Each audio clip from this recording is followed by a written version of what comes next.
All I need is one mic. That's all I need. Ladies and gentlemen, Mr. Bishop, rack time.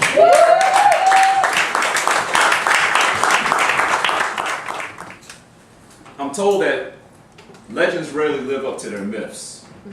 Maybe it's possible that those gods from Mountain Olympus were actually fabrications brought up by ancient Greeks who sought a way to explain just how man possessed the knowledge to create a fire. Or maybe, just maybe, it's true that ghouls and demons actually do live and exist, and they're paying rent and splitting down the Cinemax bill with the skeletons that hide off in your closets. Mama used to tell me that monsters like that are nothing more than fabrications made up in movies that are scripted from Aesop's fables, yet sometimes I still find myself unable to understand why I placed you on pedestals, usually reserved for greater gods of lesser deeds, and why to this day I still shed tears to your tombstone. Because when you left me with not a goddamn thing. All I have is childhood memories of trying to take a pre-chugged breakfast beer mug just so I could mimic a day in my daddy's dungarees. Flipping through scrapbooks, seeing all your past accomplishments that I could never live up to only fueled my anger and my fire. Hell, even your military salutes at your funeral somehow made me start to believe once again that somehow you stood taller than that God that mommy so sweetly revered. And unfortunately, your death showed me a lesson that goes something like this. While all dogs may actually go to heaven, all fathers aren't given a chance to be created equal.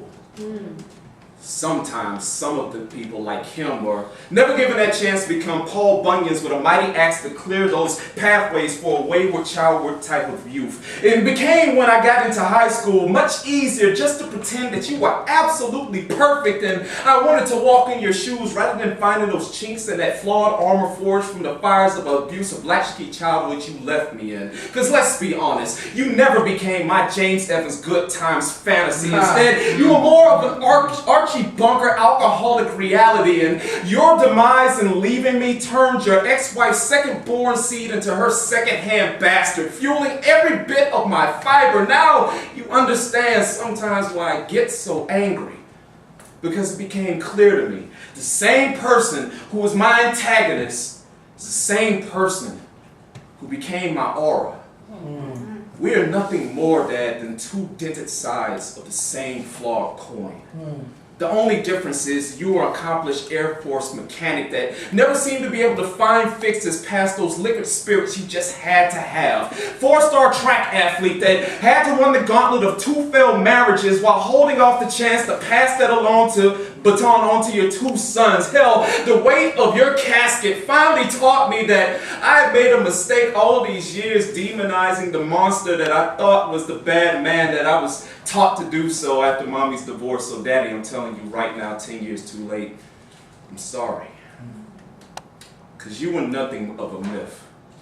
You were simply a man. You weren't Hercules and you weren't Caesar.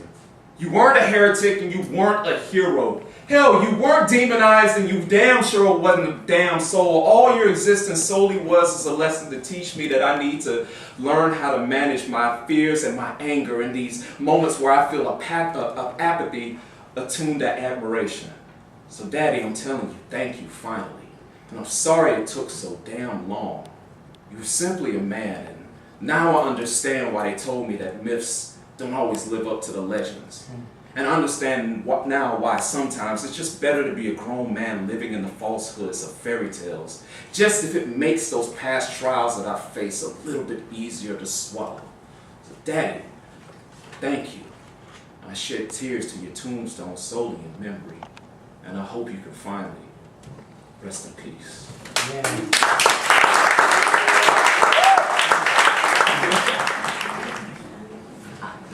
Ladies, from all the men that are in the audience, we have one simple request. In terms of what your last man put you through, don't ask us to make miracles. Don't ask us to create escapes from nightshades and your nightmares, causing gray hairs to start to appear before you've ever had the chance to reach your own first age of reason. Don't be greedy. Learn to exhale. Breathe easy. Be a note in the song of God's seraphim. Because what he did has nothing to do with us. I can't help raise your self-esteem, but Here's a poem where I hope I can help raise your self-esteem. Lesson 1, open up your purse. Lesson 2, pull out your mirror. Lesson 3, stare into the reflection until the divine finally teaches you that what's looking back at you should be your best friend on speed dial psyche advisor. Step 4, learn that the God that you pray to every Sabbath Sunday made you all beautiful but had the courage to make you with flaws. Step 5, stop focusing all your life goals on what yours are. Step 6, even when you're hurt, even when you're upset, learn to smile. Smile so damn hard it looks like you're trying to hijack Helios' chariot to scar the rest of the constellation and the landscape. Step 6, when you finally meet us, don't ask us to make-believe miracles as if you're absolutely nothing. Because I'd have a better chance trying to perform CPR on Death Valley with asthmatic lungs and a small body. Hell, maybe I'd do better off trying to sell paperback copies of The Watchtower to atheists than to make manifest this high-esteem Barbie image that you try so desperately to live up to you cry a river into your pillow every single night. Baby, you're going to eventually drown in denial. Let me be your life preserver by just making you smile. All you have to do is just allow me to sacrifice myself by trying to cross the Nile amongst and dog pedal amongst crocodiles just to grant you a silver platter of amnesty. You don't realize that sheriffs and devils akin learn antics of jealousy withheld within your sight, yet for some reason you still believe those lies that your birth upon this earth was nothing more than a chocolate-covered accident. Well, guess what?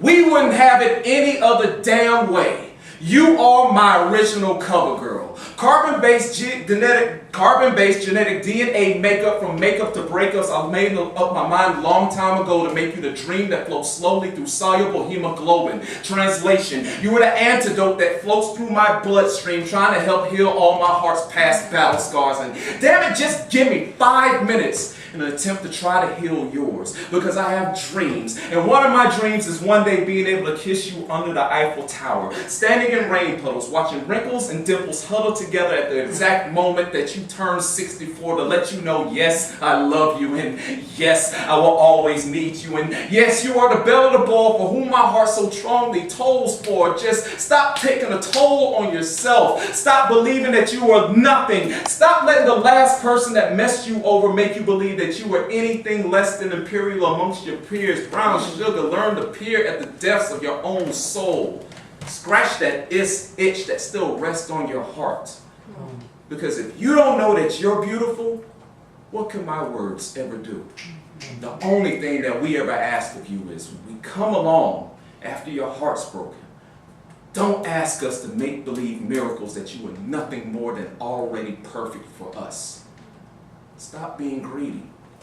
Inhale, exhale, breathe easy. Just continue being the notes of God's seraphim. All right.